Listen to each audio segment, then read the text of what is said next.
Hello everyone. Today's session is about comedy. Comedy is a play which ends happily. From the earliest times, drama has been divided into two kinds, tragedy and comedy. Tragedy deals with the dark side of life and gloominess. Comedy deals with its light side. Tragedy aims at inspiring us with pity and fear. Comedy evokes our laughter. In tragedy, characters are put in unhappy state because it has unhappy ending. In comedy, the fortune may be diverse for a while, but all comes right in the end. Thus, comedy is fictional work. It is a play which is written chiefly in order to amuse us with a happy ending. We are made to feel confident that no great disaster will occur. Comedy aims at bringing humor and inducing laughter in plays. The primary function of comedy is to amuse and entertain the audience. Tragedy जीवन के दुखों को बताती है, पिटी वे fear के scenes को use करते हुए. इट हैज़ अनहैप्पी एंडिंग, जबकि comedy has a happy ending. Comedy जीवन की लाइट साइड को बताती है. ऑडियंस का मनोरंजन करना व हंसाना कॉमेडी का मेन पर्पस होता है. इसमें कुछ समय के लिए दुख दिखाया जाता है, पर अंत में सब कुछ ठीक हो जाता है.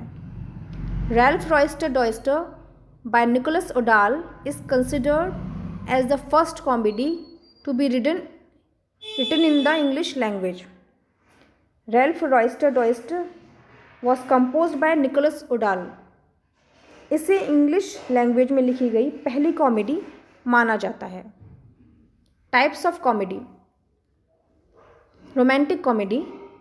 It was famous in the Elizabethan age.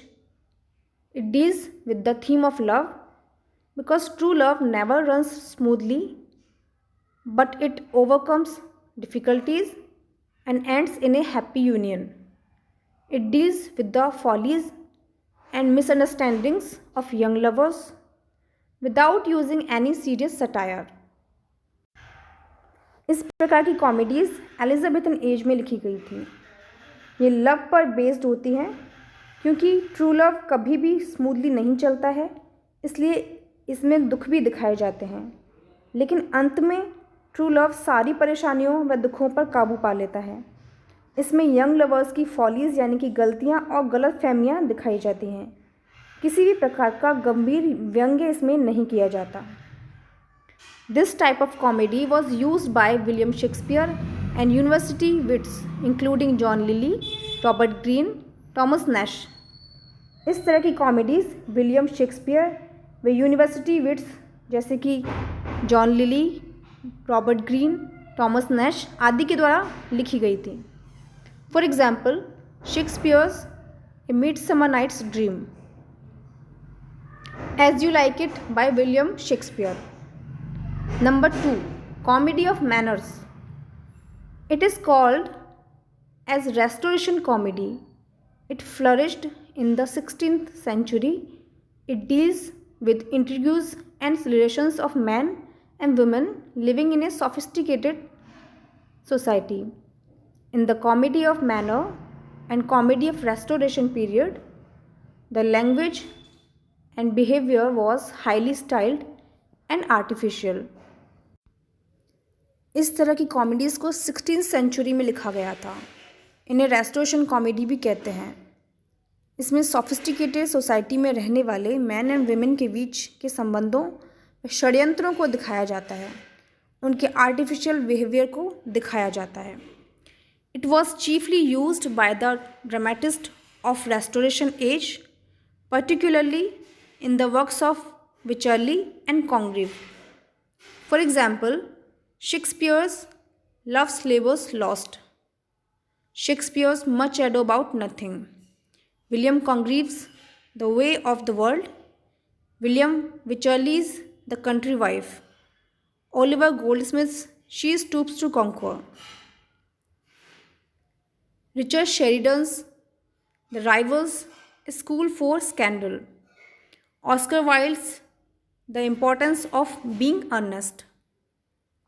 Comedy of humors, a type of comedy which was developed by Ben Jonson, the Elizabethan dramatist during the late 16th century. Humor means liquid. It is based on the ancient physiological theory of the four humors. The human body has four liquids or humors which include phlegm, blood, yellow bile, and black bile. It means that when human beings have a balance of these humors in their bodies, they remain healthy. इसे late 16th century के दौरान Elizabethan dramatist Ben Jonson के द्वारा use किया गया था। यह four humours की थ्योरी पे बेस्ड है। ह्यूमर का मतलब होता है लिक्विड। यह बताता है कि ह्यूमन बॉडी में फोर लिक्विड्स या ह्यूमर्स होते हैं: flame, blood, yellow while and black while.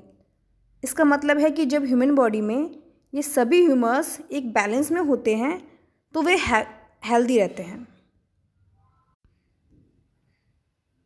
For example, Ben Johnson's Every Man in His Humor. Sentimental comedy, a kind of comedy that flourished in the 18th century. It was popular among middle class audience. It deals with the scenes of extreme emotions and evokes excessive pity. It has middle class heroes or protagonists. It is related to our emotions. These comedies evoke tears more than laughter. It shows that good triumphs over vice. इस तरह की comedies 18th century में देखने को मिलती हैं।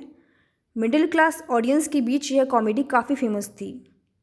इसमें बहुत ही इमोशनल सीन्स दिखाए जाते हैं जो कि पिटी यानी कि दया भाव पैदा करते हैं।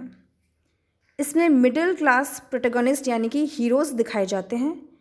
इसमें हंसी कम और आंसू ज़्यादा आते हैं। But because it is comedy therefore it ends happily. इसमें बुराई पर अच्छाई की जीत दिखाई जाती है। For example, Richard Steele's the conscious lovers. Number 5, tragicomedy, a play which contains the elements of tragedy and comedy at the same times. It is a serious play that ends happily.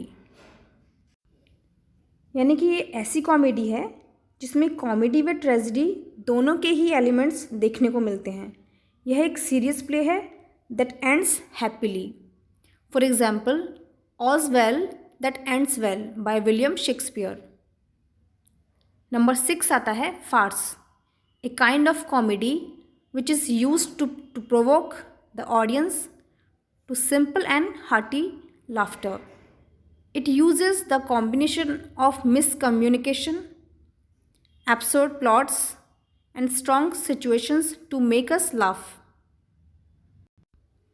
ये ऐसी comedy है जिसमें लोगों को बस हंसाया जाता है। इसमें मिसकम्युनिकेशन, एब्सर्ड प्लॉट्स यानी कि भद्दे कथानक, स्ट्रॉन्ग सिचुएशंस का यूज़ करके लोगों को हंसाया जाता है। For example, Shakespeare's The Taming of the Shrew, The Merry Wives of Windsor. Number 7, satiric comedy. It ridicules political policies or philosophical doctrines.